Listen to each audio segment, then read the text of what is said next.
দুই প্রকার নারীদের রোজা আল্লাহ কোনোই কবুল করবেন না। এরা সারাদিন না খেয়ে কষ্ট করে রোজা রাখবে, বিনিময়ে আল্লাহ পাক তাদেরকে কোনো প্রতিদান দিবেন না। মেয়েরা কিন্তু পুরুষের তুলনায় বেশি রোজা রাখে, মেয়েরা পুরুষের তুলনায় বেশি নামাজ পড়ে, ধর্মের দিক থেকে মেয়েরা কিন্তু পুরুষের দিক থেকে অনেক আগায় আছে। কিন্তু শুধুমাত্র সঠিক তরিকাটা না জানার কারণে, সামান্য ছোট্ট ছোট্ট ভুল হওয়ার কারণে তাদের সব আমলগুলো বরবাদ হয়ে যাচ্ছে। এজন্য নবী বুখারীর বর্ণনায় বলছেন, উরিতুন নারা ফাইদা আকতারু আহলিহা নিসাউ ইয়াকফুর, আমি অধিকাংশ নারীদের স্থান দেখেছি জাহান্নামে, অধিকাংশ নারীরা জাহান্নামে চলে গেছে।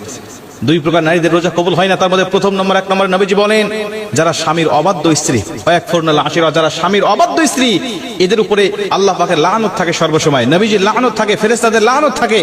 এরা যত ইবাদত করুক আল্লাহ কোনো ইবাদত তাদের কবুল করেন না। নবীজি সাল্লাল্লাহু আলাইহি ওয়াসাল্লাম বলেন যাদের উপরে নারাজ রয়েছে স্বামী বৈধ কারণে, এরা যখন কবরে যাবে, এরা যখন হাসরের মাঠে উঠবে, মিজানের পাল্লায় যখন তাদের আমলনামাটা মাপ দেওয়া হবে, দেখা হবে একদম জিরো, তাদের কোনো আমলনামাটা আল্লাহ পাক কবুল করেন নাই, অথচ পাহাড় সমপরিমাণ সওয়াব তারা ইনকাম করেছিল।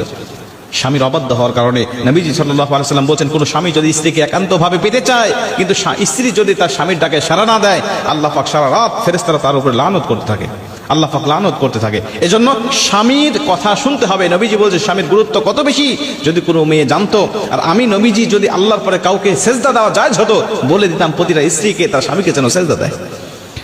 মুসলমান ভাইরা আমার, দুই নম্বরে নবীজি সাল্লাল্লাহু আলাইহি ওয়াসাল্লাম বলেন ওই সমস্ত নারীদের কোনো ইবাদত আল্লাহর দরবারে কবুল হয় না যেই সমস্ত স্ত্রীরা, যেই সমস্ত মেয়েরা বেপর্দায় চলাফেরা করে। আজকে রমজান মাস, দেখবেন মার্কেটে চলে যাবেন, রাস্তাঘাটে বিভিন্ন জায়গায় শপিং মলে দেখতে পাবেন অধিকাংশ জায়গায় বেপর্দা নারীর সরাসরি। বেপর্দা নারী নিজে গুনাহ করে, তার দিকে যে পুরুষ তারায় তাকায় তারও অগণিত গুনাহ উঠতে থাকে। এই জন্য বেগানা নারী শুধুমাত্র নিজে গুনাহ অর্জন করে তা নয়, অন্য পুরুষদেরকে গুনাহ অর্জন করায় সহযোগিতা করে। অন্য পুরুষ গুনাহ করে যত গুনাহ ইনকাম করতে থাকে, ওর একটি পার্সেন্টেজ আল্লাহ পাক ওই মহিলার আমল নামায় দান করতে থাকে।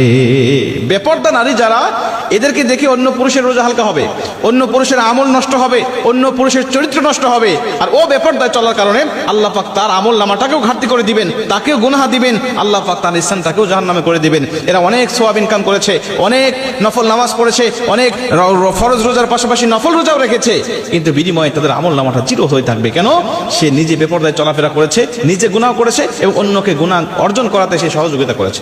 এজন্য আমি আপনাদেরকে অনুরোধ করব, যারা মহিলারা আমার আলোচনা শুনছেন, আপনারা অবশ্যই এই দুইটা বদ অভ্যাস যদি আপনার মধ্যে থেকে থাকে, আপনি বদ অভ্যাসগুলো পরিত্যাগ করেন। আশা করা যায় সারাদিন আপনি না খেয়ে কষ্ট করে রোজা রাখতেছেন, এই রোজাটা আল্লাহ পাক অবশ্যই আপনার কবুল করবেন।